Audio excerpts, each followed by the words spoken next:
that'd be weird. Who's got Saxon? Jets much better, to be honest. Anyway, The okay. Vampire Combat. Yes. From 2001. So the first, I suppose, first out the gate of this little revival of the Hopping Vampire, because we kind of stopped dead at about 93. Yeah. And then, so I'm wondering maybe, so the one thing we're not talking about in this show, because basically we don't have the time and inclination to watch endless episodes of them, is we're not talking about the Vampire Expert and My Date with a Vampire launching long-running series, right? But I'm wondering if their appearance on the small screen may have triggered this mini resurgence. Well, there's something else I can think of that's happened in between 93 and when this is made. Right. And I personally can see it written large in this, and that's Buffy the Vampire Slayer. Oh, that's interesting. I mean, I don't know if another thing I noticed while reading up some reviews, some people as well were like putting it in a post-Blade kind of context as well. But I wasn't seeing...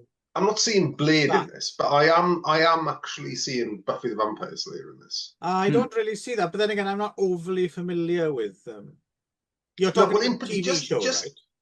Yeah, the TV show, and in particular, having seen the show, the way they stake the vampire and they just blow up into dust, right? Looks almost identical to how they did it on Buffy in this. That's true.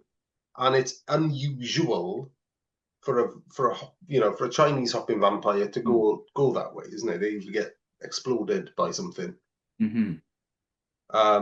So that, and also the whole kind of because it's very as opposed to Taoist priests with bumbling students, this is kind of a little bit more dynamic adventurer hero kind of vibe to it, isn't it? There's very little comedy. There's almost no comedy in this, actually. Yeah.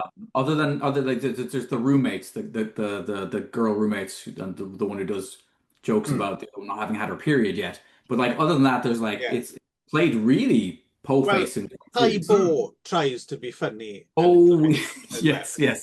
But Right. you're like, Tai, no. Yeah, dial that back, please. Yeah, naughty boy. I mean, was he ever funny? Was he funny in 1983? Well, I don't think, but I get the feeling someone told him at some point that he was. Yeah. Anyway, and this is very convoluted and complicated. Yes. Well, I'm gonna have a go at it here, and then you correct me as I go because I definitely am certainly missing chunks of exactly what the story is, but I don't think that's necessarily my fault. So basically, we start off at some point in the past. There's an eclipse, right? There's a special aligning of planets which causes a very specific kind of eclipse, and this seems to have resulted in a village or something going berserk, and they've all turned into the village from "We're Gonna Eat You," basically, right? The opening scene. There's all like bloody bones and cannibals and shit, and Devil Monster, who seems to be Lamway, is basically Robert Smith from The Cure. Yeah, he is, but he's got some good contacts in that make him menacing. Right. And he's quite gender fluid in a way. He does a lot of kind of like, he's a bit Frankenfurter, actually, I thought. He does a lot of licking people's blood off of their lips and stuff like that. He definitely seems to have a really strong attraction to whoever our lead immortal guy, Connor McLeod or whatever. Yeah, so this is Andrew Lynn Hoy, right? So he turns up, and are they like because there's like no, we're thrown straight in. There seemed to be some sort of demon hunter group or something. I don't know who they are. But they're also kind of immortal, aren't they? They're also kind of that speaks to your. I suppose they are a bit like the core bunch in Buffy, right? I suppose that makes sense. Anyway, they managed to dispatch of Robert Smith. In the meantime, his Mrs. Valerie Chow gets killed, but he's able to start her kind of reincarnation process by putting a spirit in a little baby, and then gives her a third eye, right? And he blocks her third eye, doesn't he? Oh, he blocks the third eye. Yeah, so he puts the mockers on her third eye, so she can't remember her past lives. Oh no, those internet culture warriors are going to be, if they hear about these third-year eye blockers, we're going to get a call from Graham Linehan. That's it. But anyway, so so there's another villain. And so the strange thing is, other than Robert Smith, Nai Singh, aka Colin Chow, who's got good job, evil face. He's got a good evil face. He's kind of is he a henchman or he's working on his behalf, but he's the one who's going to be out in the world keeping an eye out for Valerie Chow being reincarnated. Now, I'm not quite sure why Valerie Chow's character is so important to their world domination plans, to be honest with you, or just that's a good point. Robert Smith just fancies her, which is understandable. I don't know, but anyway, it's revenge, isn't it? No, it's revenge. That's the whole thing. No, it's not, because they need her for the eclipse for some reason. That's the thing. They're gonna bring back Demon Monster, right? The whole point is that they can but I don't know why they need Right Descendant, right? But anyway, so Nai Singh's going to be keeping his eye out, so he's blocked the third eye, so he can't keep track of her. Jump forward to the millennium, and Valerie Chow is now a hairdresser, and reincarnated.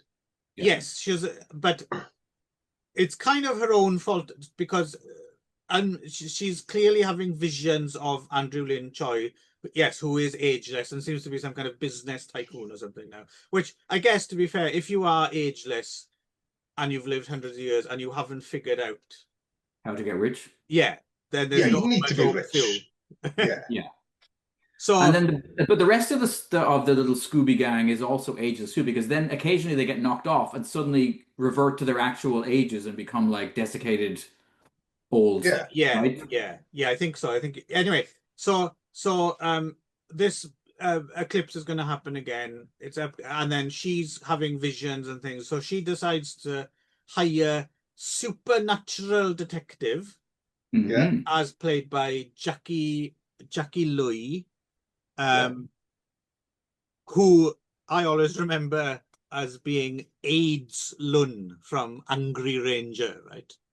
Okay. Yeah, that's his major role. He's not doing bad in it, but no. And I'm going to skip ahead. I'm not going to skip ahead. Actually, I'm just going to make a comment in the middle of your description. Yeah. There's one too many fucking male leads in this, isn't there? There's quite a lot. Yeah. There's a few too many characters doing a few too many fucking things, and he's one of them. Well, he's also celebrity supernatural detective, isn't he? So she seeks his help in figuring out. So this whole poking his nose in accidentally, I suppose, somehow reverts to her third eye being unblocked. Nai Singh can find her in time for Robert Smith to come back, and for the eclipse, and then it's all right because it's a bit anticlimactic. He gets some herb bullets shot in his face. We get quite a bit of chintzy CGI morphing effects. To be fair, common for the period, though. It was everywhere. Yeah. And Lowley's in it very, very briefly the year before he died. Yeah. I enjoyed seeing him. Yu Yang is in it. Did you notice Henry? Yeah, I saw that. Yeah. From Fists of the Double K fame. Yeah. And also, this is going to lead us I've got to it down as. a suggestion I might have here. So you may not be aware of this, Nick. So Henry Yu Yang in the 90s briefly became, and I don't know how you pronounce this, Bruce L.Y. Okay.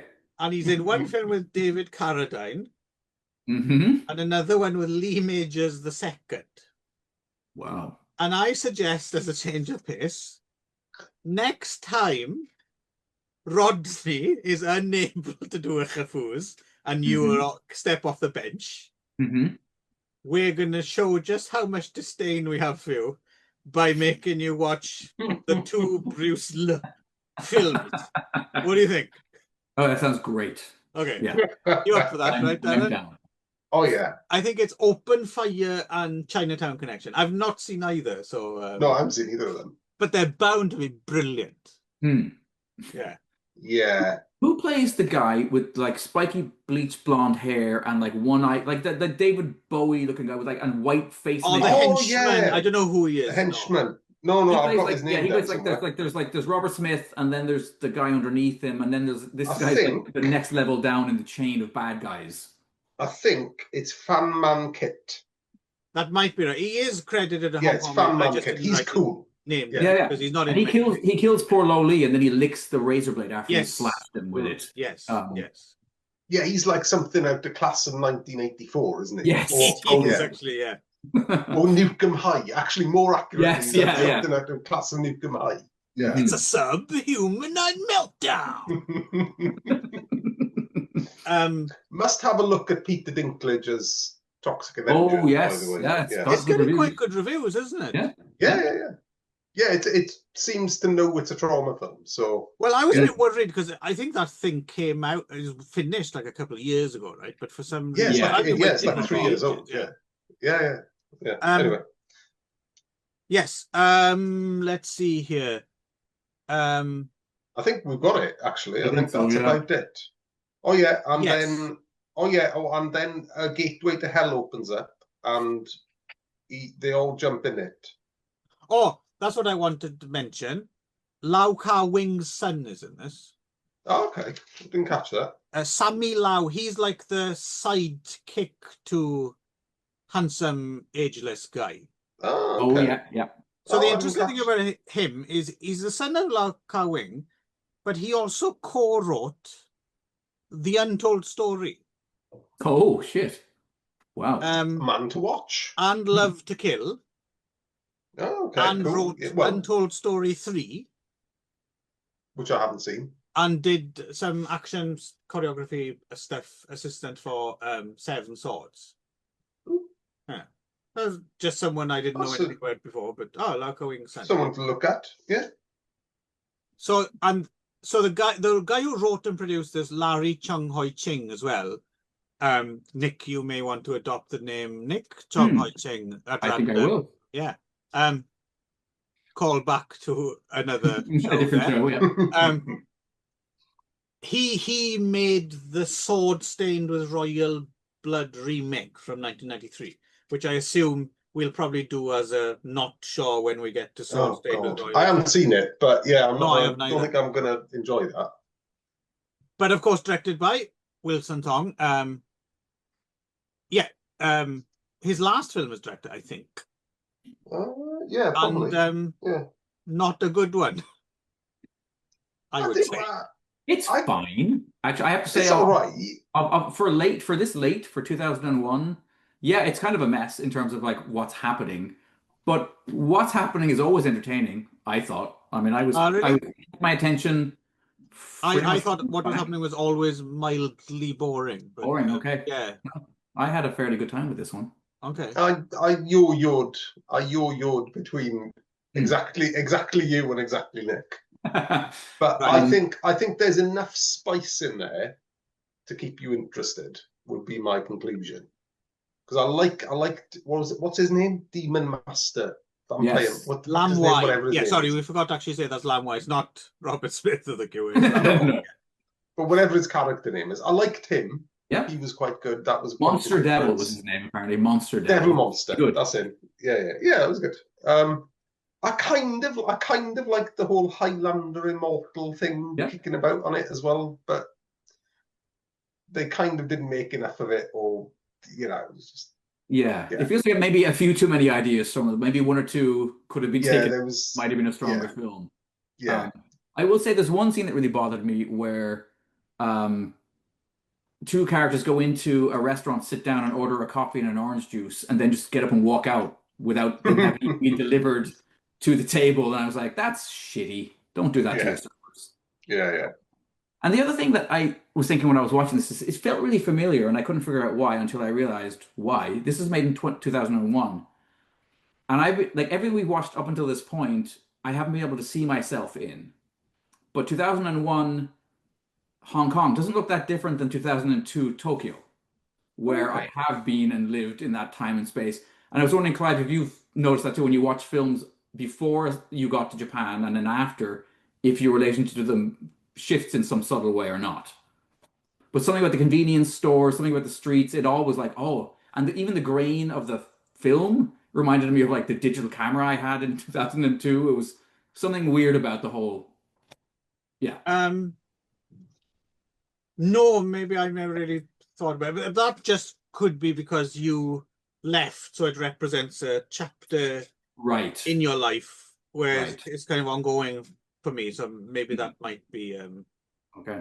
But no, it's something to it is something to kind of consider. There's definitely a vintage of around that era that I do have a slight nostalgia, but that's more to do with they were still wearing them high socks. They're coming back, by the way. Ooh. You'll be pleased to know if you want to make a visit just to see them. Those long white socks. You see them out and about now and again. Now they're having a. Clive has a filing cabinet. My wife's making faces at me for being all pervy on a otherwise non-pervy pod. She's shaking her head, but it's true. So go to hell, stinky girl. I will not. After he was bitten by Thomas the Tank and lost a lot of weight, the fat controller became vampire controller. There we go. Right, now which one was this? Let me. Oh no, for fuck's sake! Oh yeah, this is the. Oh no, I like this one. This is probably my favorite one. No, we're in vampire. We're gonna have some disagreements, I think, this time because I think. I like this one. I like the one that comes after this that I think you didn't like, Darren. I actually quite like the Troy Hark. It was all right. Yeah, we'll get hang on now. Right. Do yourself, lads. I know. Yeah. Right. Vampire controller. But no, this has the first, I believe, and only interracial JYANGSHI on JYANGSHI sex scene. Yes, Jude Boyer plays him. Yeah. A character with a name at least as racist as anything I could come up with, because his character is like Wing Chung or something like that. No, I probably just made it more racist than it actually is. Yes. Yeah. Wang Ching. I'm not far off. Wang Chung. Anyway, it is explained in the plot, though. To be fair, why he is a Westerner who's got a Chinese name. Okay. Yeah. Sorry. Like me, Nick Chang Chung. Oh, that's right. Yeah. Anyway, continue, Clive. So it's the 18th century, and Galen Law is our lead, who's sometimes a bit like a shit Stephen Chow. Yeah. Yes. And his mate Wayne Lai is a corpse herder. Yeah. I wrote in my review, here's not hoping for their buddy cop movie. They're quite boring as leads. And they're tasked with getting so there's a couple who have become hoppers, and she's also pregnant, gives birth to what's called baby ghost, but it is basically another grown woman with fangs. Well, initially, is it not shown as a kind of like CGI? No, it's like a goo, isn't it? Yeah, like a goo. Yeah. comes out of her, and then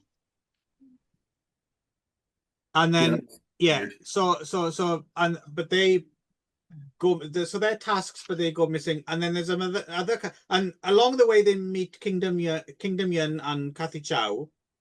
I'm not quite sure what they're up to, but they decide to help them. Yeah. And then meanwhile, Joey Man, as a Japanese kunoichi, I guess she's kind of like turns out she's like a female ninja. I like that. I'm a bit of a fan here as well. Yes. And someone else. It's what's his name? It's Yanghua, right? Yanghua is the horned. Yes, they're after some sort of document or letter that's supposed to be hidden. But as one of the subtitles says, shit! No one hides a secret letter in a vagina. Which is fair enough. And you didn't like this film, why? No, it's a fair point. For no other reasons. I guess the ink might get smudged and run. But no, this film does have this is my first note, says this film has a scene of a Taoist nun inserting deadly cock rings into corpse snatches to stop Lady Jiangshi from being the victim of necrophiles. That's astonishing. See, you both make it sound so much better than it actually is. What I would say is the plot is stupidly convoluted and just doesn't need to be that way. Yes.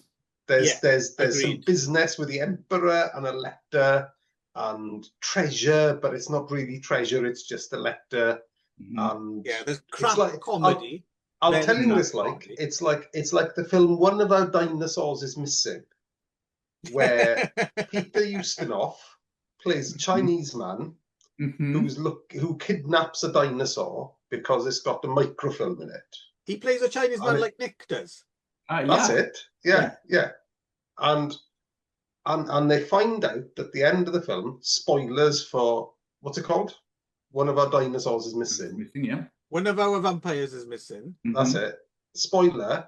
It's not actually a trade secret. It's not actually anything espionage related. It's a recipe for soup. Oh, well remembered. I don't remember that at all. Yeah, that's the zinger at the end of One of Our Dinosaurs is Missing. And this may as well have been that, because it's ridiculous. There's no point one of those to it. Lucia Fulci, Franco and Chichi comedies called One of Our Something is Missing? Probably. Oh, I'm not sure. Yeah, it might be.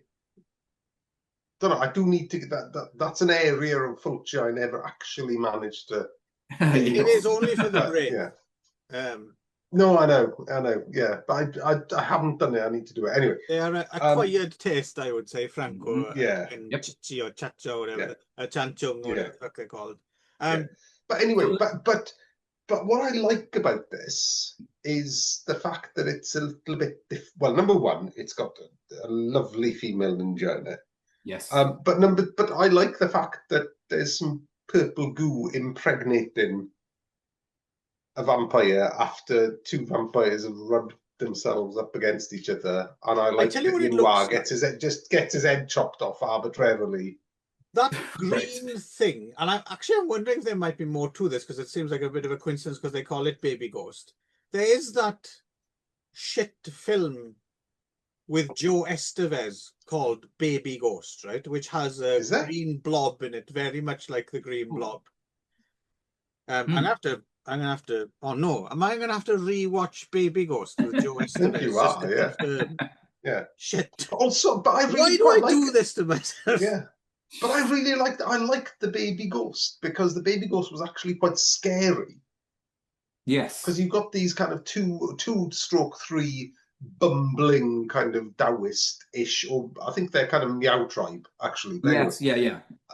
Bumbling people, and this hopping vampire keeps turning up and just getting the best of them, because it's like fucking indestructible. And then I'm going to spoil the film. And then I also really like the resolution to it. That's just so, like, extreme, that the only way you can defeat the kid vampire, so it's like, it's a child but it's in the body of an adult, but it's got a child's mind, and it's also a vampire. The only way you can placate it is to be possessed, is to kill yourself, and then get married, kill yourself, put yourself in the body of the parents of the child vampire, and then berate it, and then look after it for the rest of eternity. And that's how it gets resolved. Like you said, needlessly convoluted. Okay. No, yes. But I quite like that. I actually, for a change, I actually like that. The needlessly complicated bits were the bits around the, what the bloody treasure is and what the Emperor's message is. All the convoluted supernatural shit I was into. Shades of shite. What do you think, Nick?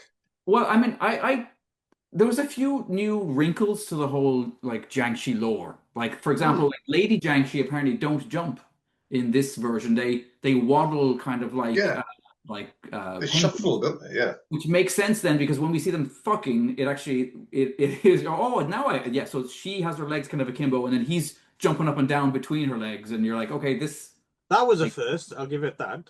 Yes. Yeah. I like the Meow Girl as well, and I wondered for a moment, because there's one of the last film we're talking about in this set today had another girl with the same Mao hat that kind of we're getting a lot of Meow stuff in this last batch of films, aren't we? But then, Clive, you were you also not impressed by the fact that it all turned out to be an origin story for Japan's greatest detective, Kindaichi? Yeah, so I was going to mention this. This is a very arbitrary final reference to Kosuke Kindaichi, which makes no sense in terms of the timeline. But it did lead me to another idea, and I like when this happens, when we have an organic. I would like to cordially invite Darren to an episode of Literary as Feck. Because some of the Kindaichi Kosuke books have been translated into English. They're very affordable Kindles available.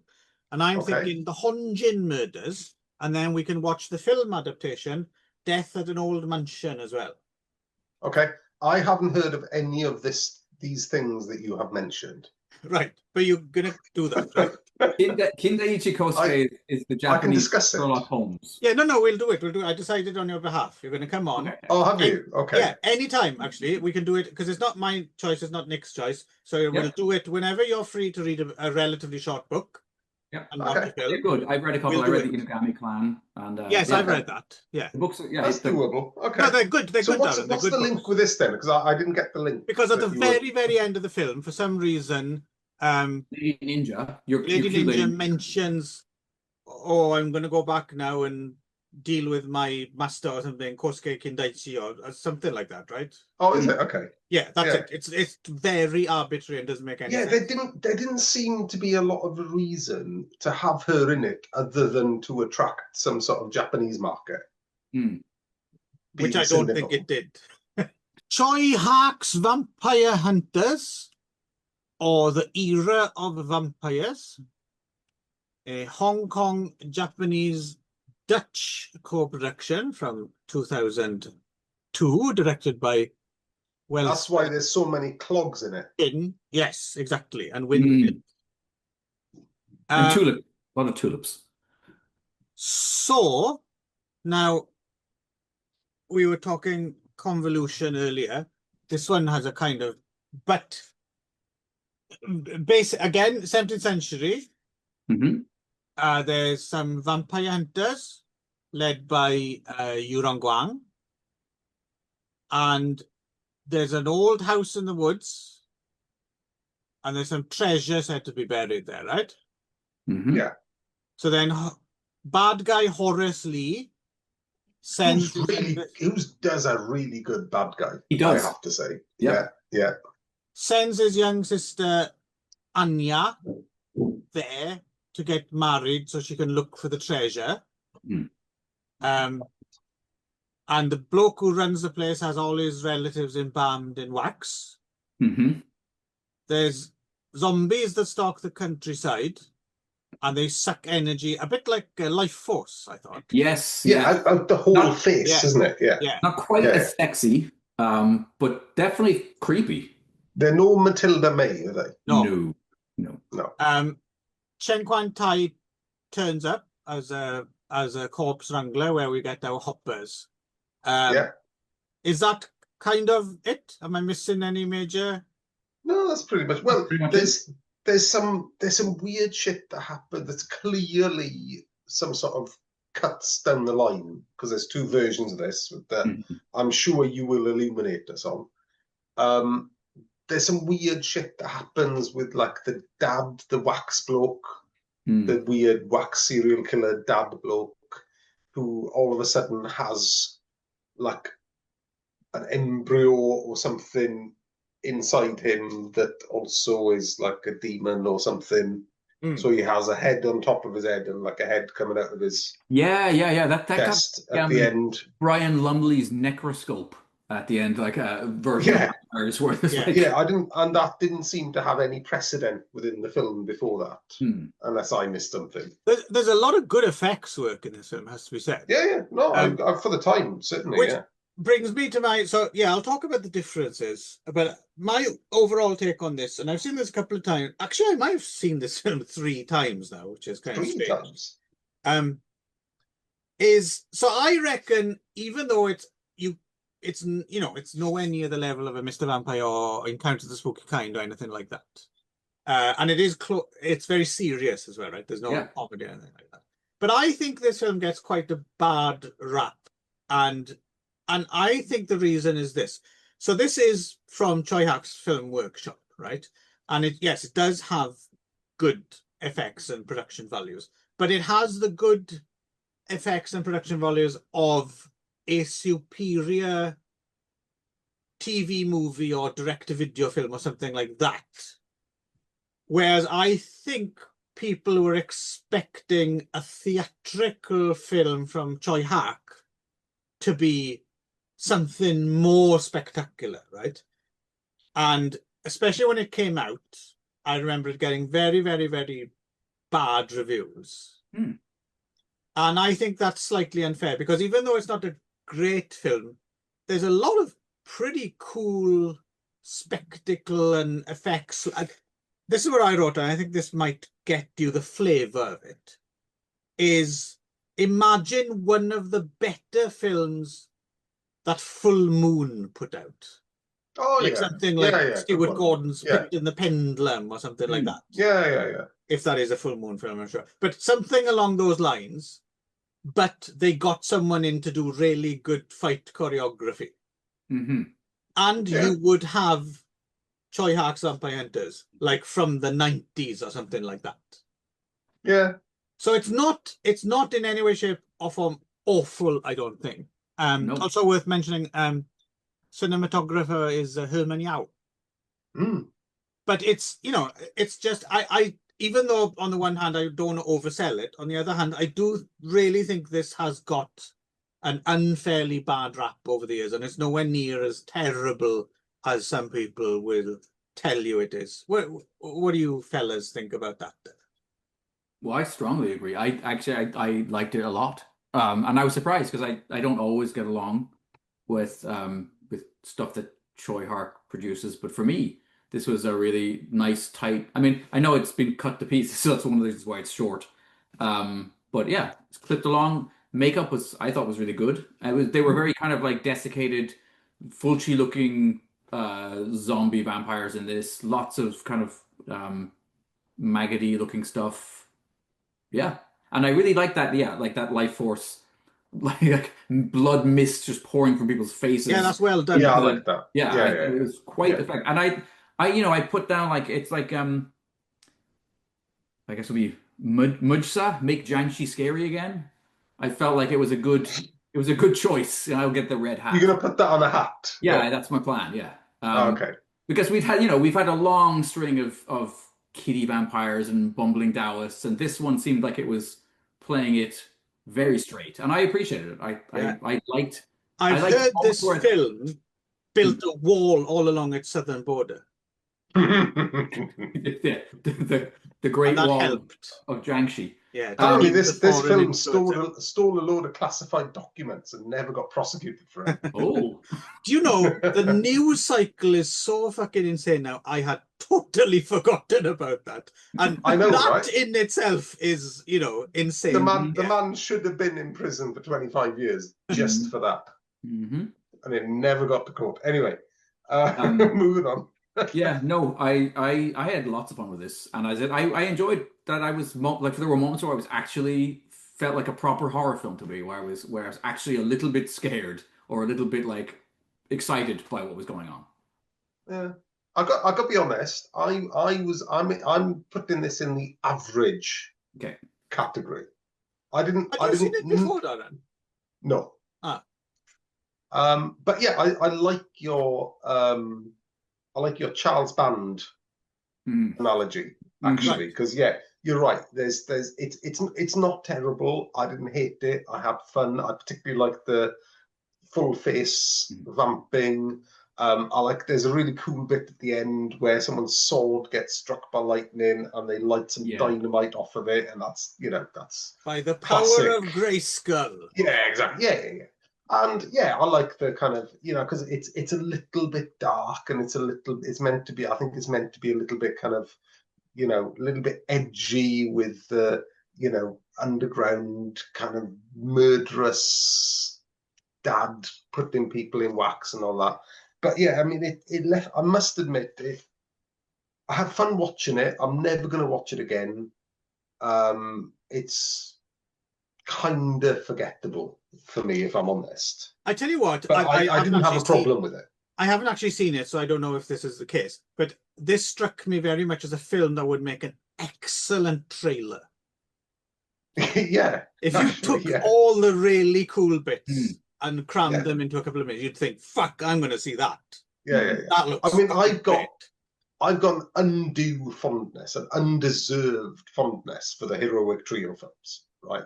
I don't know why. I just fucking love those two. Oh, they're heads and shoulders above this, though. That's for sure. No. But the reason I mention, yes, of course. But the reason I mention it is that that's exactly what they did with the heroic trio trailers. Right. Every single plot detail and special effect from the whole hour and a half film, both hour and a half films, is in each trailer. Yes. Plus, it comes from that era when Hong Kong trailers were like 5 minutes long. Right? Exactly. Yeah. Films, aren't they? Yeah. But anyway, I didn't have a problem with it, but neither did I particularly kind of adore it, love it. It was fun. But it's nice to see you, Rong Guang. I like seeing him. Yeah. But also, they didn't use his character properly, unless you're going to tell me about the other film. No. Because he just goes in the forest and disappears for most of the film, and then comes back at the end. Yeah, no. If you will allow me to indulge my video watchdog side. Yeah. Go for it.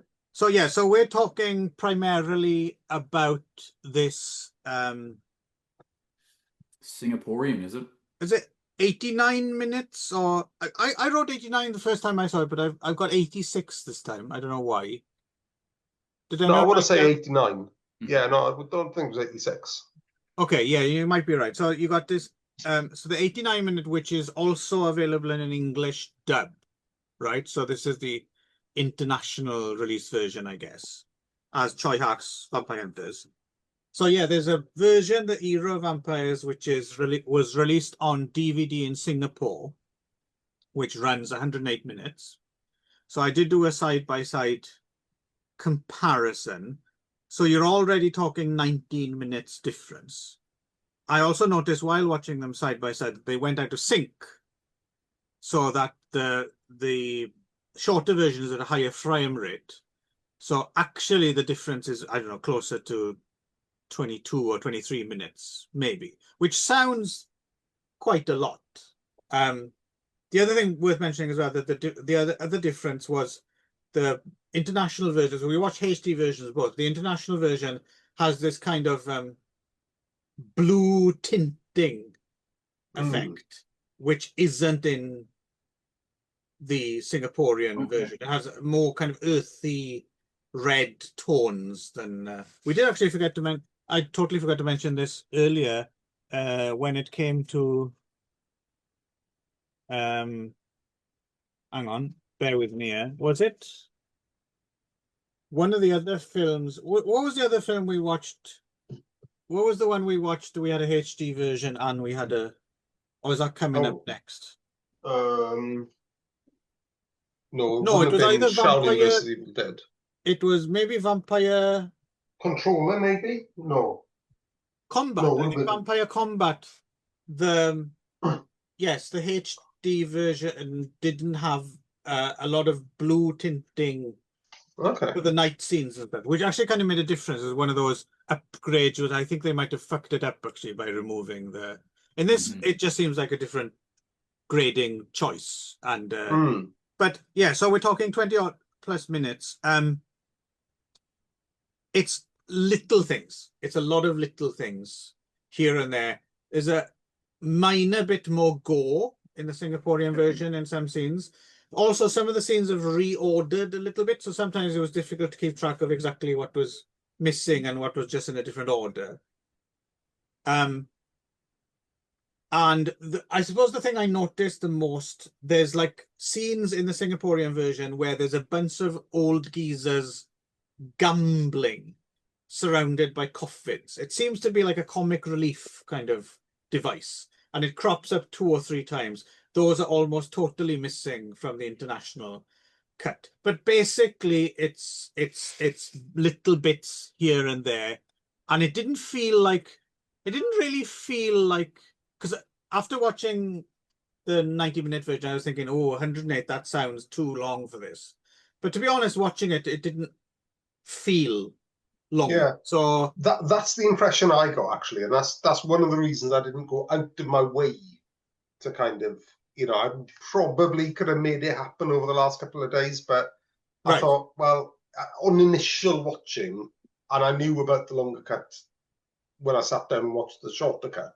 Yeah. I thought, well, no, actually, I think I've seen enough, I think if you're going to be one and done watching this film and you have access to it, you might as well go for the Singaporean cut. Because like I said, it doesn't turn something snappy into something laborious.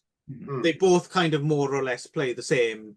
And the Singaporean one does have a tiny bit more gore, and, there's so you might as well. But then again, also on the other side of the argument, if you don't have access to the Singaporean version, perfectly fine to watch the Choi Hark's Vampire, I would say. And if you watch it in English, you can hear Mexican voices dubbed over all the bandits, which is weird. Like I said, southern border on this film. That's why. Was it? Shaolin versus Evil Dead. First of 2 Shaolin versus Evil Dead films. We shall get to the other one. Guys, I have an idea. We're going to make a movie, a 2-hour movie, but then we'll chop the last 30 minutes off, and we'll wait a couple of years, and we'll shoot another hour of footage that kind of tangentially connects, but also complicates things and confuses things greatly. And makes it shit and leaves a sour taste in your mouth. That's crazy talk! So yes, you might be onto something there, I don't know. But yes, so as directed by Douglas Kung, script by Hu Wang. So Gordon also, Liu, interesting credit on this, if you haven't clocked it. I'm sure you had. Sharon executive producer. Yeah. Who? Sharon Young Pan. See Achafoos for details. Okay. Yeah. We'll do. And you should, because she's good. She's great, yeah. Massive kung fu star, kind of the early 80s, really. Okay. Young Pan, isn't she? Yeah. Yeah, not that many credits, but significant. Really and good. In good films as well. Yeah. Cute as well. Yeah. So unlike Jackie Wu, not a tremendously cute guy. Who the fuck is Jackie Wu? This is my first exposure to. So yeah, Jackie Wu. I think he's on some very long-running mainland TV series. I think. Okay. But I looked him up as well because I wasn't familiar with him outside of these two films. But it turns out not only did he was in some films in Indonesia. Okay. And I think the Philippines. Oh, is it only the Philippines? Sorry. Maybe only the Philippines. And he directed one, Manila West Side Story or something like that. Okay. But he's also, if you ever saw broadcast on the Sci-Fi Channel, one of their classics, Super Tanker. Do you remember this one? Oh yeah, I know Super Tanker. Yeah, classic. Yeah. You are making fun of me, Darren, I feel. So Super Tanker is this... That's the one where they go like that, isn't it? And then there's an iceberg. Disaster. And a dinosaur. Yes, the king of the world. That one. Do they do that? And there's some kind of meteorite lands in Alaska, and the military... Oh, yeah, I know the one. Yeah, to some sort of... It's called Ice 10, which I guess is a Kurt Vonnegut reference. Yeah. And then they try and they decide to dump it in the Mariana Trench. The Meg lives down there. That's a terrible idea. That's not a good idea. Because then you'd get fucking mega nuclear Meg. And then you have to, we have to call in Jason Statham, and it's a whole deal. Anyway, Jackie Wu's in that. Okay. The big joke in that being no one understands what he says. Like he says stuff and characters go, "What did he say?" Which is, kind of, considering that's not that long ago. That's 2010 or something, and you think, things have come on a long way. Yeah. Have they, Clive? Well, for some of us, and then others are dragging their feet, and they. So that's who Jackie Wu is, to answer your question. But in this film, he's one of Gordon Liu's corpse herder's two assistants, and there's a little boy. I don't know what the fuck's going on with that little boy, because short round, you mean? Some point he fucking shits out a baby covered in shaving foam. Yes, after having a very bad stomachache and being pregnant. I still don't know what the fuck that's got to do with anything. No, I worked that out. Oh, did you? That out. Well, it's the spirit egg. I've got a handle on that. Yeah. Did he eat that egg with the spirit? Yes. But there's no scene of him eating the egg, right? No. So what happens? But there is. We do see him swallow. We see him swallow a spirit egg. No. One of the big one of the vamps. Yeah, exactly. One of the vamps that they're fighting right at the start of the film. Stick one of the eggs because they're like corrupting the eggs or something. They're like turning the eggs black or something. And one of them sticks it in his gob. Yeah. But he doesn't tell anyone, and no one else notices. And then he gets pregnant. The little child becomes pregnant with a ghost and gives birth, and then gets covered in shaving foam. In an outhouse. Yeah, he goes in and shits out a child roughly the same size as him. Yes. It's weird. And so at the beginning of the film, they're going through these villages, and these zombies, like Western Romero Fulci style rotting zombies, which are quite good. Yeah, lots of maggots come out the ground. There's loads of them, right? Yeah, I was enjoying that stuff's quite cool, but it doesn't really mesh with anything else in the film, right? Master Killer does this really awesome thing. He goes in and he gets a vibe something's wrong in the restaurant. Everyone's happily eating their noodles, and he does this thing where he opens up like a window that he's able to see what's really going down.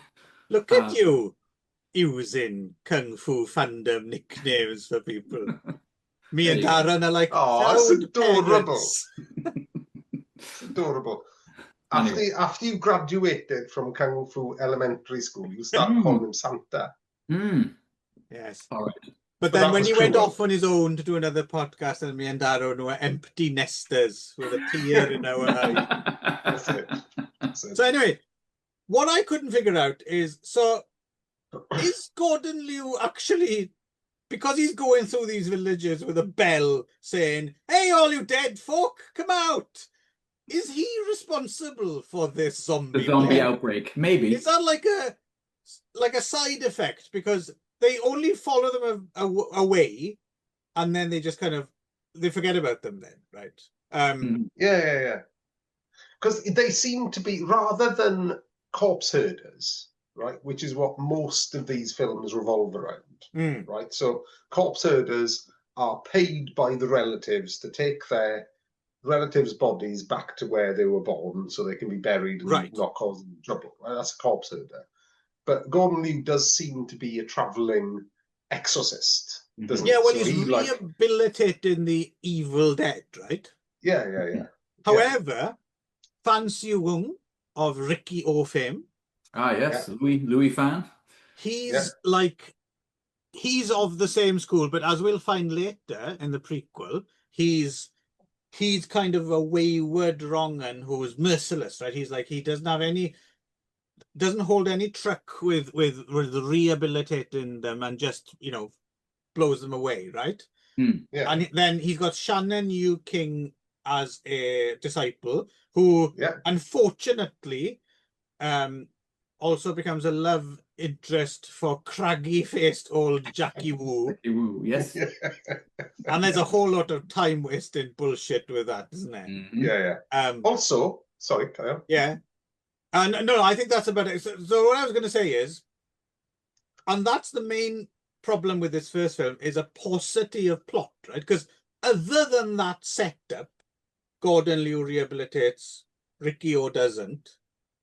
That's kind of about it. It's like they don't, there's no actual proper narrative thread to this first film. So even though you've got these quite cool Western style vampires, and to be fair, some of the makeup effects and stuff like that are quite good, and it's a serious film with production. Like they haven't just made a throwaway quickie film. They've actually tried to make like a proper film.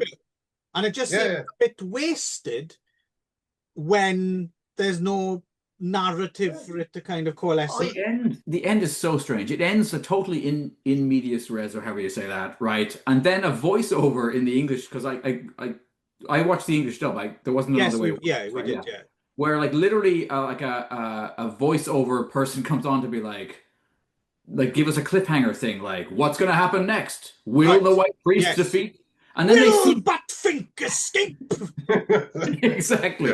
And then we get a bunch of scenes from the next film that were clearly shot which look really shit. Like amazingly bad. Like very poor CGI and kind of armies of things. And then you're just left going, what is happening? Like this is worst ending. German Cheng plays King of the Vampires. There's a zombie in battle armor, which is quite good.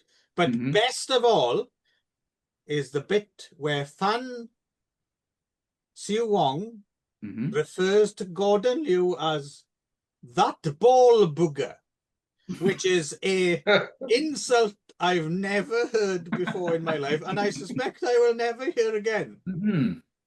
Because you've got balls, like, okay, I'm guessing that's testicles balls, matched with booger. Ball booger. No, this is a new one. Have you ever called anyone a ball booger? No, I don't think so. We could though. There's nothing stopping us. When someone annoys us on the show, we can call them a ball booger. I want to lay my sort of put my hat in the ring for enjoying this one. Oh, this isn't just not the next fucking ball booger, because I'm going to have the opposite, I think. No, I actually quite enjoyed this. And one of the reasons I enjoyed it is Fan Siu-wong. I really like watching Fan Siu-wong. I agree. He's quite a good villain. I agree, and he's got great frosted tips. He looks like Dave Navarro, Jane's Addiction. If he was like also, I can't remember if we discussed this before, but do we all know that Fan Siu-wong is Fan Mei Sheng's son? Yes, I think it has come up. It has come up. Yeah, that's good. Because there's another famous relative in the next film. Actually, I don't know if you brought that one up. Yes, it is. Yeah. Anyway, but I had fun with the kind of episodic nature. I quite like the rival schools thing, with Fan Mei Sheng and Fancy Wong and Shannon, what's her name? Shannon Yu King. Yeah. Quite like that. I like the chess game thing, where he, like, Fancy Wong just like possesses these children. Oh yes. And makes them play a game of chess. Oh yes. With the kids versus the kid Kiancis, right? Yes. Yeah. So I was into that. And actually I think because I fucking hated the second film, by the way. Interesting. I think totally there's a different response. Oh, really? Yeah. So I think you could easily have just made this a one and done. Had little eggs sacrifice at the end just been the end of the film. Well, I am wondering if works someone out there film, right? might want to make some kind of supercut. Yeah, because you could definitely cut the first hour and 20 minutes or 10 minutes out of the second one and just tack the ending, which we've already more or less seen. No, other way around. Oh, okay. Chop off the entire first film and then the end of the last film. It just give you an hour of... Yeah, well, we'll get there when we get there. But between the two things, I feel somehow there's entertainment to be had. But there's a little bit over here and there's a little bit over there. And I'm not actually sure if you can combine it, to be honest with you. I think the only thing to do is to suffer through the whole 3 hours of it all. But no. So are we done with this? I think so. We might as well just move on. It's really, effectively, it's kind of one film. We need to talk of them as one, don't we? Yeah, I think. Shaolin versus Evil Dead 2 Ultimate Power. So, the story continues. Bollocks, more like. No, this is good. The story continues. Kind of. First off, so you've got two directors now. Kenny Yip, who was action choreographer before, joins the directing team. I don't know if that makes a difference too, because there's a lot more. Well, I thought there's a lot more dynamic action in this one.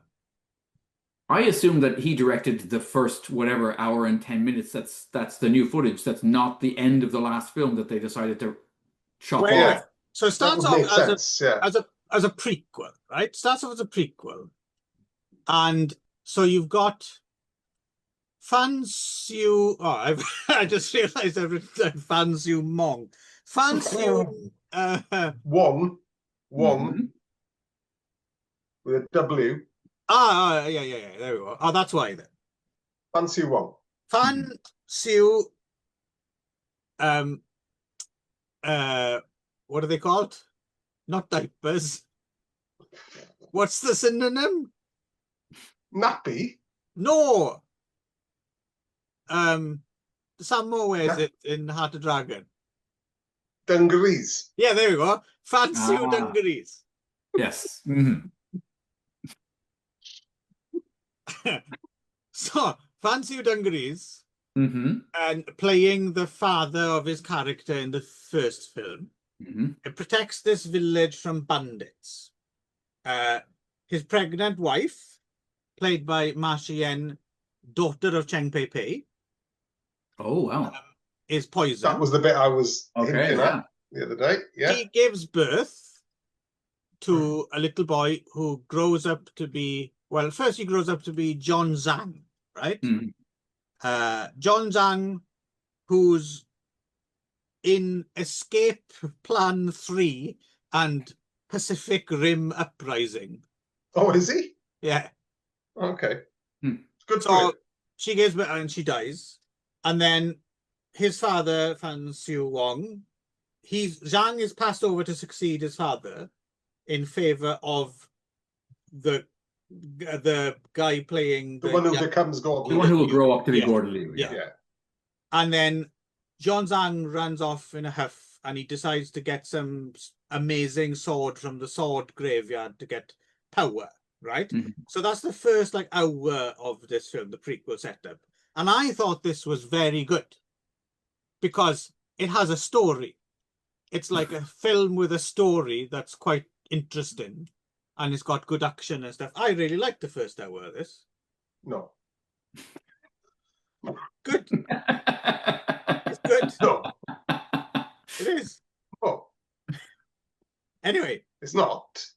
So it is. But we jump I'm not forward. being funny, but it's not. But then we jump forward to the final third, which is then, yes, a sequel to the second film, right? So now again has to have been shot at the time that film was shot, and for some reason Zhang has no, I'm not sure actually. To be Fan Xiu Wong, and Gordon Liu and Jackie Wu return, and then all that stuff like that was good in terms of narrative in the first, that goes out the window and it becomes massively confusing again. And Fan Xiu Wong seems to have been possessed by some kind of demon.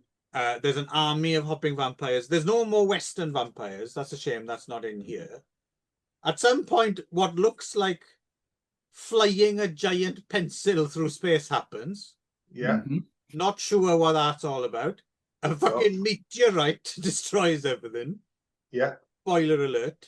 I called it a comet, but yes, carry on. Yes. Well, yeah, I'm not sure Probably which really. Yeah. Because it's, what is it? It's meteor before it crashes and then it's meteorite after, isn't it? But if it's a comet, yeah, something like that, that's something else again, yeah. I think, does a comet have to have ice on it? Yes. And it has a tail. Yeah, comet is ice. Yeah. And this did have a kind of tail, but yeah, anyway, it's a rock from space. And we've even got a little bit of kind of not very good animation in there as well, isn't it? There's like a flashback story about a deer that helps animals cross a river when a forest is on fire. Do you remember this? Yeah. Yeah. So it all goes a bit bananas at the end again. But it is so I enjoyed that first bit. I enjoyed the second bit as well, but it's totally incongruous. And so as a viewing experience, I found the first film very boring. And I found this second one really engaging throughout. And I can tell Darren had the total opposite effect. I don't know. I suspect Nick's going to be Mr. Bland boring and say, oh, well, I think between the two of us, because that's his job. Go on. Yes. Yeah. You've do it in that voice. Yeah. No, thanks. Nick, having a fucking opinion. Come on. I don't like either of these very much. Please. Okay, there's my opinion. I think they're both kind of shit, to be honest. And I don't think either of them is really watchable in and of itself. And I also think that they don't work as a diptych. They don't work together either.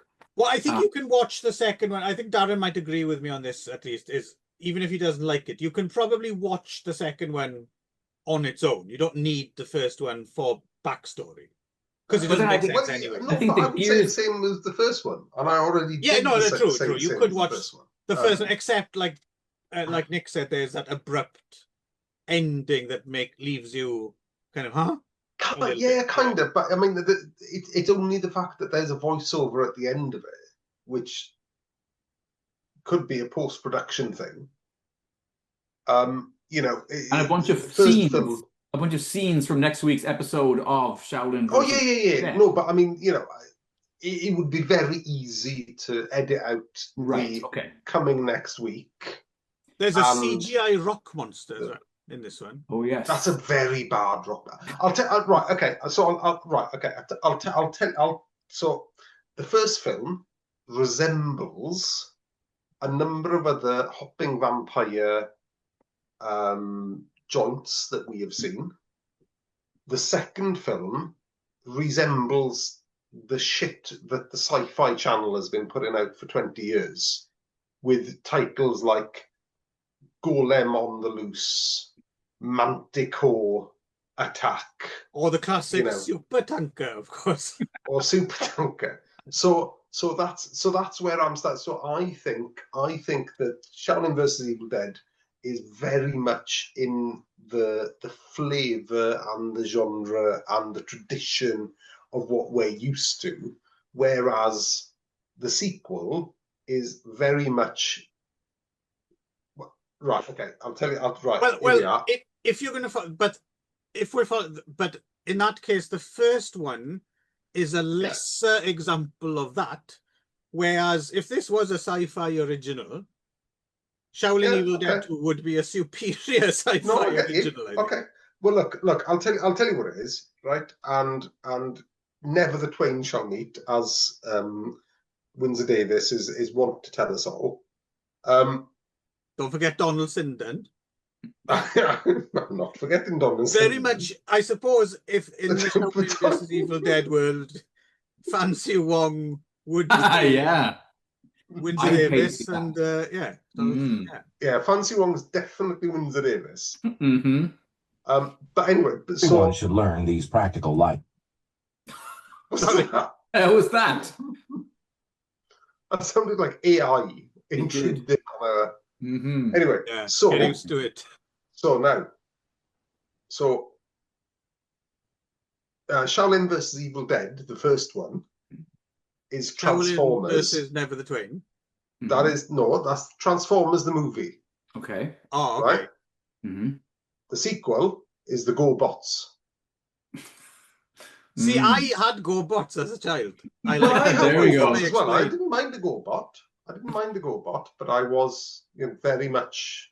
Yes, this is true. I know this. I remember Darren once telling me that when he goes senile, which might already be beginning, all the useful information will have gone away, but he'll retain like stats about Optimus Prime and stuff. Mudflap.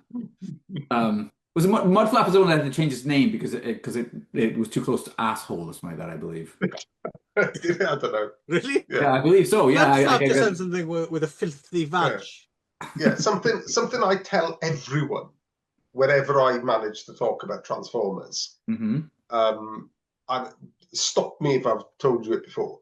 But did you know that Transformers the movie is the final film of both Scatman Crothers and Orson Welles? Orson Welles, yes. Eric Idle and Judd Nelson as well, right? Yeah. Leonard Nimoy is in there. Leonard Nimoy, yeah. And one of the not Michael Palin, Eric Idle. Yeah, Eric Idle, I said that, yeah. Yeah, we said Eric Idle. The best thing about Transformers, though, in the long run, is the fact that they got to use that song in Boogie Nights, isn't it? That was hilarious. Yeah. That was very good.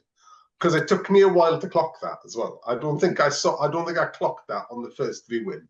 His new film clocked that, by the way. The Leonardo DiCaprio revenge thing. Yeah. In fact, I think I'm gonna read them because it's based on a Thomas Pynchon book, isn't it? I think I'm gonna read that ahead of the film. Yeah. Yeah. So there's no consensus then for this one. It seems not. No. We're at loggerheads. Yeah. Okay. Yes, which is better than the usual log jams down south. I was going to say our mud flaps. The mud flaps have not aligned this time. Because that would be weird. That would be like a weird petal formation. Yeah, I don't think I ever want our mud flaps to align, to be honest. Yeah, a daisy chain, a mud flap daisy chain is it's hard to envision, really, actually. Well, unfortunately, no. It's too easy to envision. That's the problem. I can actually visualize it quite easily. Yes. All right. Also, I haven't thought of this. I haven't thought in years, and I've never been on one for longer. But I've suddenly got. I might have to go to a theme park. I really want to go on a log flume now. Oh well, they are good. Oh yeah. I mean, Splash Mountain is basically one, right? I want a proper log flume. Yeah. Well, there's a trend on TikTok at the moment. I don't know why. I don't know what algorithm I'm in, but there's a trend on TikTok that's kind of people reenacting bits out of Four Lions, Chris Morris's Four Lions. Oh yeah. And Rubber Dinghy Rapids keeps coming up with footage of Rubber Dinghy Rapids in Alton Towers or whatever Rubber Dinghy Rapids is. Have you seen Four Lions, Nick? I have not, no. Oh, you've got to see fucking hell. Get the fuck on Four Lions. Okay. Immediately. Yeah. Four Lions. Okay. What did you make of his follow-up, Darren, that The Day Shall Come? I think the idea was better than the execution. Yeah, it's a bit of a letdown, that one, wasn't it? Yeah, because it's fucking outrageous. So, you know, he's obviously reacting Yes. to this fucking outrage that actually fucking happened. And it forgot to be kind of funny, really, didn't it? Exactly, yeah. Yeah, because And I didn't like the death of Stalin either. I know that's not Chris Morris, but it's Ian Ritchie, isn't it? Right, yeah. I didn't like that either, which is in the same kind of vein. Kind of. I prefer that, but no, but Four Lions, yeah, Death for. Oh, Four Lions is it's modern classic. Yeah, it's a distillation of Chris Morris on film. Okay. Yeah, it's good. Yeah. That and Peter Geddon, Brass Eye, right? Yeah. Oh, yeah. Well, all we've wandered quite far from Shaolin versus Evil Dead 2. We have. Yes. Yeah, no, but we sprinkled some recommendations in there. Yeah. So, actually, shall we end it there? Now, you might think our next film is about an undead, like, apartment caretaker. Oh yeah, the super, which is what I thought it was, to be honest with you. Like Mr. Miyagi in the Karate Kid. Exactly. And he's a supervisor, I think it is what it is. So this film isn't even on the IMDb. But if you go to the Hong Kong movie database, there's fuck all on it. Well, but that poster is the chintziest poster. Awful. Yeah, it's up on Letterboxd as well if you want to see it. It looks like the makers of South Park made that poster with like paper, just cut out heads of the characters and stuck them onto little animated bodies. It's pretty shit. But I suppose you could argue is quite a accurate representation of what you're getting into. Yeah, we're pretty much in the doldrums here. So Yunhua again is totally wasted as well. I suppose he's the new mayor in town, right? Which I guess is supposed to be, again, Mr. Vampire era, like early 20th century, apart from that automatic rifle. And he turns up, and I suppose he's also supposed to be a bit Sherlock Holmes, so he's got the hat and the pipe. Yeah. And but he's not, like, there's no establishing bit where, you know, he's a smart ass and he says, aha. Yeah, but he doesn't do much investigating either, though. No. It's just, he's just around. Yeah. So they don't even really do that. So there's a Japanese grave robber called Mr. Red Monkey. Yes, Mr. Red Monkey. I like the Red Monkey. Mr. Red Monkey. He's a weird looking guy, that actor. He's got like a big old child head on like there's something very off about his physiognomy. Well, he's Mr. Red Monkey, isn't he? I guess so, So he rapes Chan Shei-wai. Yeah, for shits and giggles, by the way. Yeah, he's and then some cops join in and attempt a bit of a gangbang. Yeah. Oh, and she's Meow Tribe as well, isn't she? They're obviously tribal people. Yeah. But then she shoots herself. Yeah, it's quite unfunny, that scene. I mean, for a movie, it's like weird, hilarious. It's not played at all as funny. It's like it's kind of a heavy scene. So then, so Yawa turns up in this village to kind of, I suppose there's something a bit suspicious because the police are covering it up, right? Now also, Chin Ka-lok, poor Chin Ka-lok, has to play this. Chin Ka-lok's the best. He's the best thing about this film. But he's playing this ridiculous, mincing, stereotype funeral home caretaker, right? Now, it may not be offensive because he's not actually gay, right? Yes. In his own words, I am sissy, but I am a man. Yes, yeah. So I don't know. It probably is offensive on a number of levels. Yes, take offense as you wish. Up to you. Yeah, if you got this far, in Chinese cinema and weren't offended by the gay jokes, then or the AIDS jokes, or the AIDS jokes, or the blacking up, or any number of treasure trove. It is.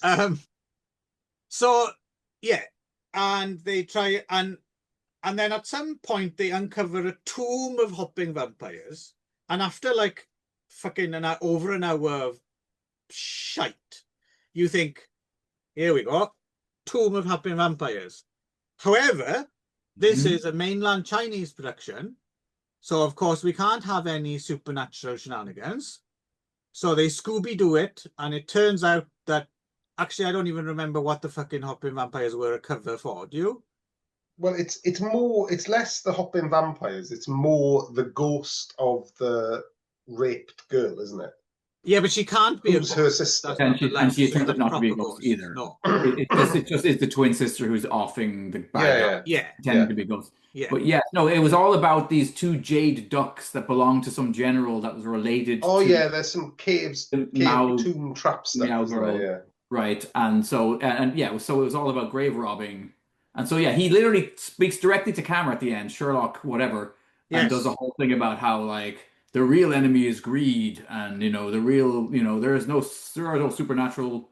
Yeah, it's all very po-faced. I wonder who the real cannibals are. Exactly. Yeah. There's two bits I liked in this.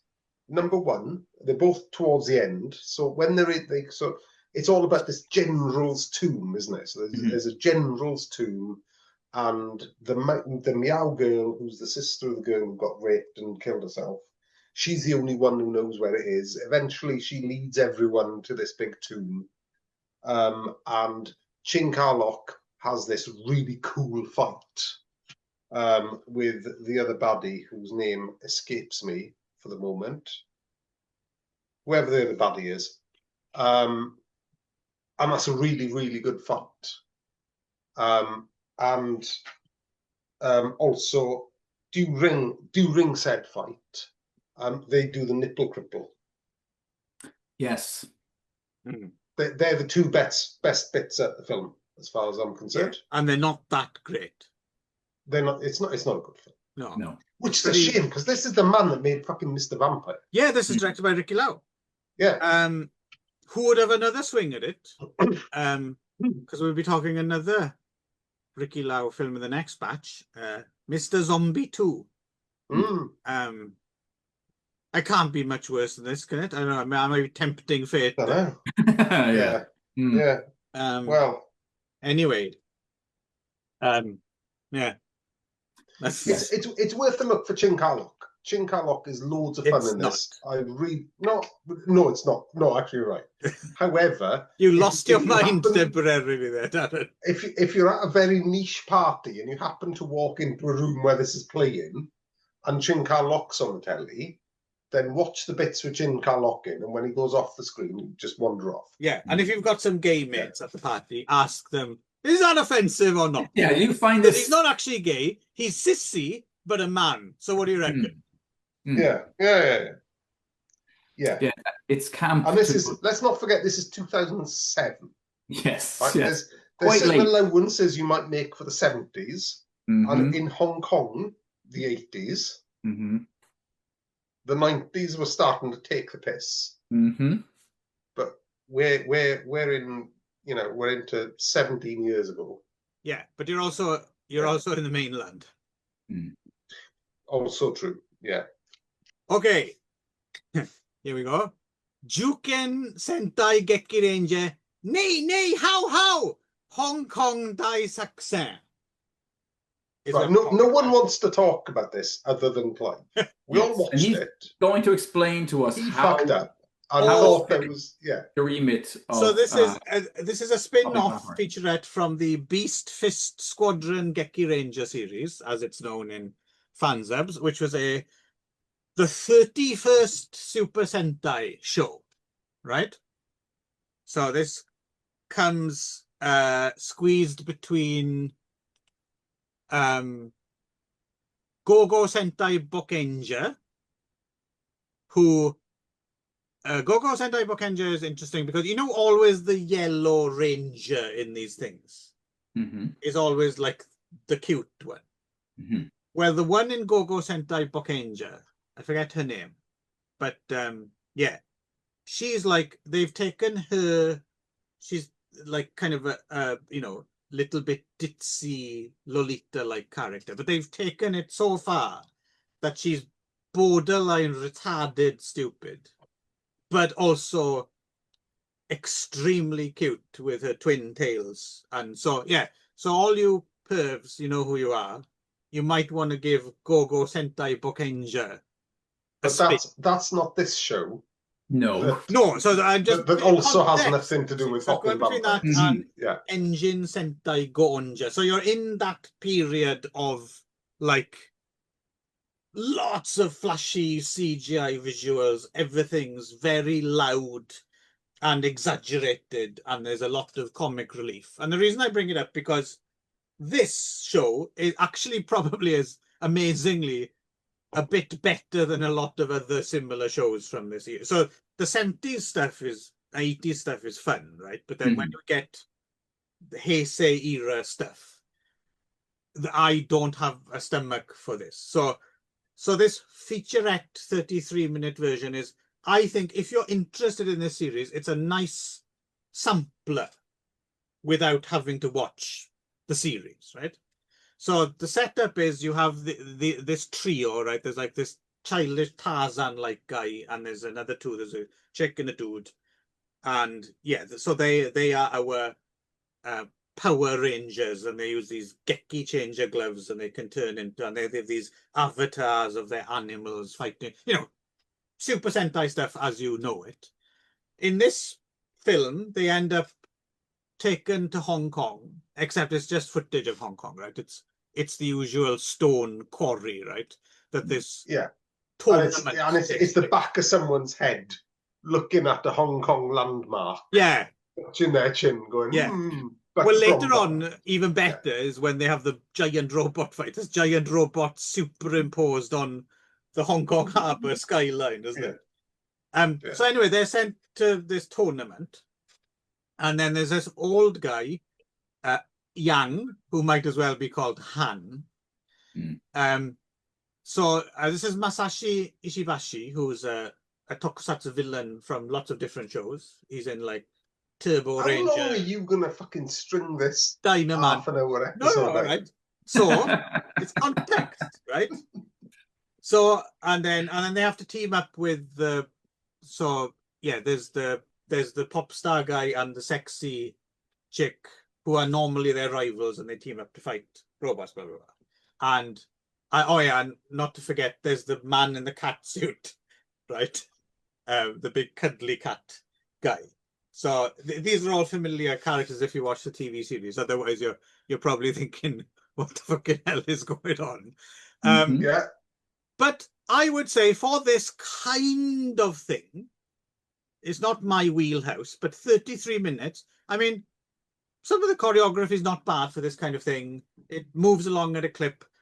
There's some eye candy in there. Oh, also guest stars. You've got former bikini idol Mayumi Uno. She's like the friendly local she meets. I remember knocking out a few to her back in the day. And Taiwanese sexy idol Yinling of Joy Toy plays the villainous guest star. And the reason it's here... Yes, please. This is the reason it's waiting here. For this class. There's no fucking hopping vampires. Well, you're missing... and it's not...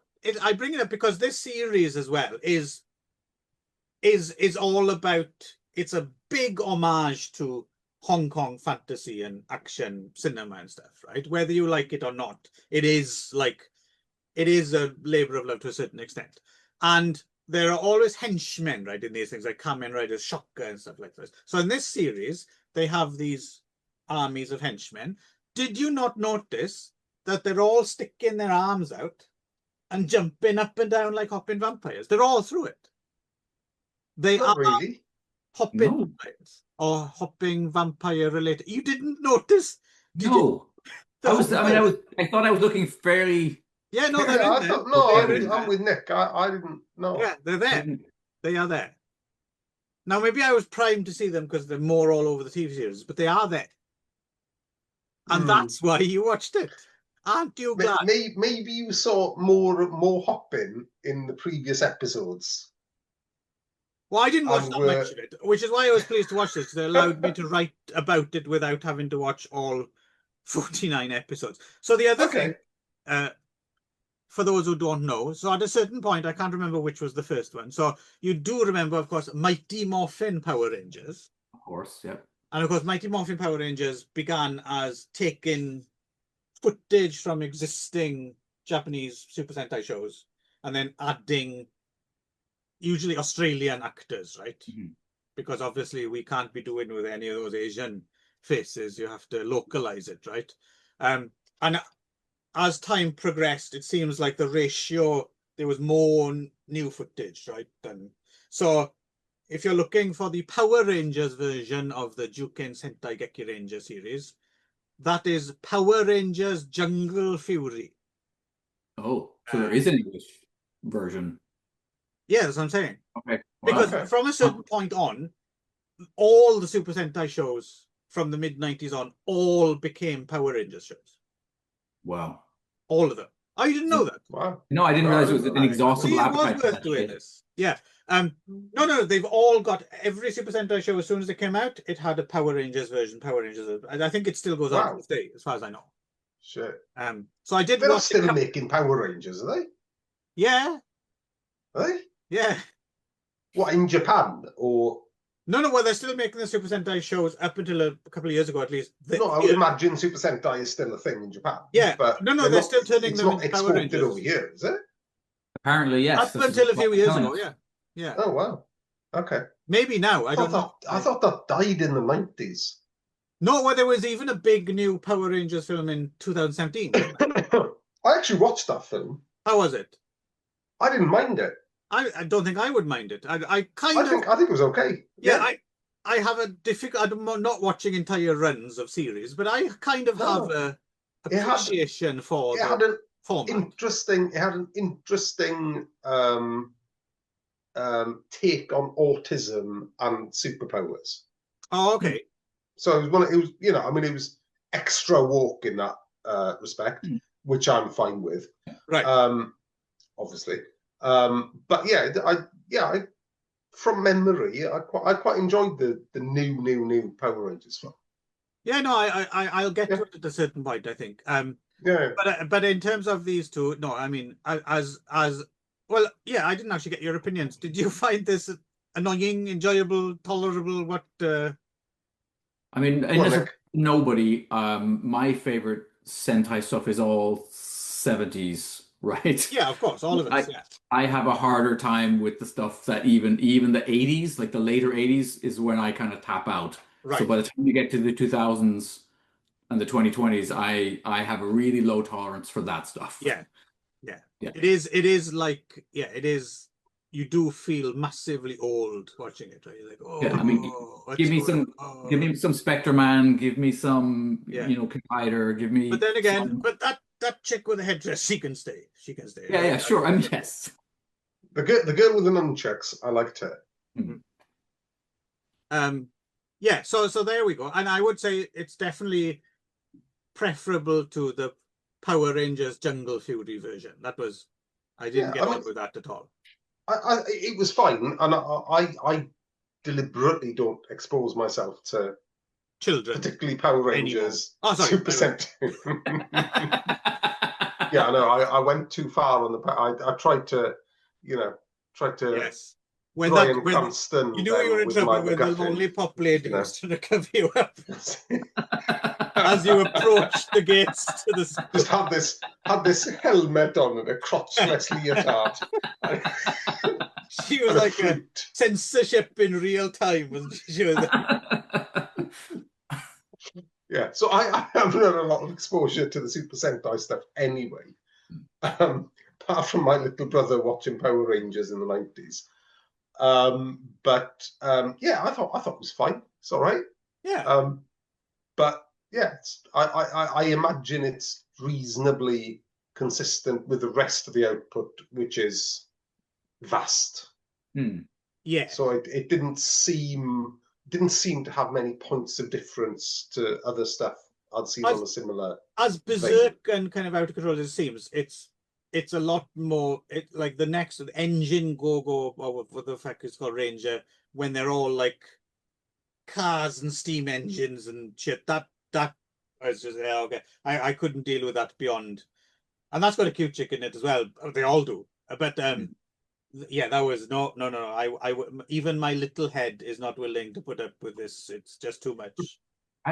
think the thing about watching the stuff from the 70s though is obviously again there's a grit to it. Like those are real motorbikes, that like Yes. Kamen Riders riding, and those are real stunts, and you got Yes. Japan Action Club. And the flares might get caught in the chain. Exactly.